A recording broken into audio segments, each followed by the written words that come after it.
This is the biggest intrusion of the federal government into the election process, which, if you read the Constitution, Article 1 clearly states is vested in the states to set date, time, and manner of elections. Hi, this is Congressman Joe Courtney. In a few hours, the House is going to be taking up a vote on really one of the most ridiculous but harmful pieces of legislation that affects every American's voting rights. The misnamed SAVE Act is an attempt to try and create some protections to make sure that only citizens are voting in U.S. elections. That is well-established law in the U.S., and we have systems of voter identification, as anyone who's voted in the state of Connecticut can attest.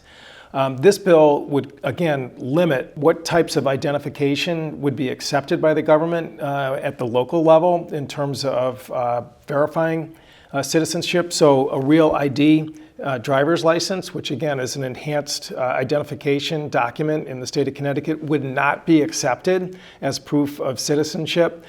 For women who have married and changed their name, this would create just an incredible layer of complexity and difficulty in terms of getting registered to vote. But a new provision was added in this latest version of the bill, which would require every state within 30 days of enactment to share all of the voter identification of every single registered voter in America. That's 173 million Americans whose personal information that are, again, now recorded by election officials would be transmitted to the Department of Homeland Security with absolutely no guardrails or protection in terms of what on earth they would do with that information. This is the biggest intrusion of the federal government into the election process, which, if you read the Constitution, Article 1 clearly states is vested in the states to set date, time, and manner of elections. And again, this is a bill